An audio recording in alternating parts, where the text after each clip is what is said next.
ಸಿಗಂದೂರು ಕ್ಷೇತ್ರಕ್ಕೆ ಸಿಗಂದೂರು ಎಂಬ ಹೆಸರು ಬರಲು ಕಾರಣವೇನು ಗೊತ್ತಾ? ಪೌರಾಣಿಕ ಹಿನ್ನೆಲೆಯ ಪ್ರಕಾರ ಚೌಡಾಸುರ ಎಂಬ ರಾಕ್ಷಸ ತನ್ನ ಕಠಿಣ ತಪಸ್ಸಿನಿಂದ ಬ್ರಹ್ಮನನ್ನ ಮೆಚ್ಚಿಸಿ ಶಿವೆಯೇ ಶಿಲೆಯಾಗಿ ಶಿಲೆಯೊಡೆದು ಮತ್ತೆ ಶಿವೆಯಾಗಿ ಬಂದಾಗ ಮರಣ ಎಂಬ ವರವನ್ನ ಪಡೆದುಕೊಳ್ತಾನೆ. ಆದರೆ ಈ ರಾಕ್ಷಸನ ಉಪಟಳದಿಂದ ಮುಕ್ತವಾಗಿಸಲು ದೇವಿ ಒಂದು ದಿನ ಬೇಡರ ವೇಷದಲ್ಲಿ ಬೇಡರ ಕನ್ನಿಕೆಯಾಗಿ ಬಂದು ಚೌಡಾಸುರನನ್ನ ಮೋಹಕ್ಕೆ ಒಳಪಡಿಸಿ ತನ್ನನ್ನು ಪಡೆಯಲು ಬಂದಾಗ ಶಿಲೆಯಾಗ್ತಾಳೆ.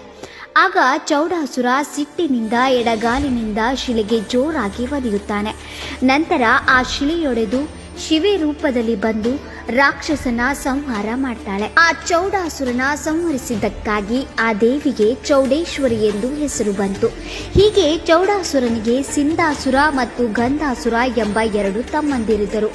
ಇವರಿಬ್ಬರು ತಾಯಿ ಚೌಡೇಶ್ವರಿಯಲ್ಲಿ ಬಂದು ಕ್ಷಮೆಯಾಚಿಸಿ ಭೂಮಿಯ ಮೇಲೆ ಸೂರ್ಯ ಚಂದ್ರ ಇರುವವರೆಗೂ ನಮ್ಮಿಬ್ಬರ ಹೆಸರು ಅಜರಾಮರವಾಗಿರಬೇಕೆಂಬ ಕೋರಿಕೆಯನ್ನ ಇಡ್ತಾರೆ. ಹಾಗಾಗಿ ಸಿಂಧಾಸುರ ಮತ್ತು ಗಂಧಾಸುರ ಇಬ್ಬರ ಹೆಸರಿನ ಆಯ್ದ ಅಕ್ಷರದ ಜೋಡಣೆಯಿಂದ ಸಿಗಂದೂರಾಗಿ ಮುಂದೆ ಈ ಕ್ಷೇತ್ರ ನಂಬಿ ಬಂದ ಭಕ್ತರ ಭಕ್ತಿ ಭಾವನೆಯ ತಾಯಿ ಚೌಡೇಶ್ವರಿಯ ಶಕ್ತಿಮಯ ಪೀಠವಾಗಿ ಇಂದಿಗೂ ಲಕ್ಷಾಂತರ ಭಕ್ತರ ಮನದ ನಂಬಿಕೆಯ ಪುಣ್ಯ ಭೂಮಿಯಾಗಿ ತನ್ನದೇ ಆದ ಸ್ಥಾನಮಾನವನ್ನು ಹೊಂದಿರುವ ಈ ಕ್ಷೇತ್ರದ ಹೆಸರಿನ ಹಿನ್ನೆಲೆಯ ಬಗ್ಗೆ ತಮಗೆಲ್ಲ ತಿಳಿಸಬೇಕೆಂಬುದೇ ನಮ್ಮ ನಾಡು ನಮ್ಮ ಹೆಮ್ಮೆ ತಂಡದ ಆಶಯ.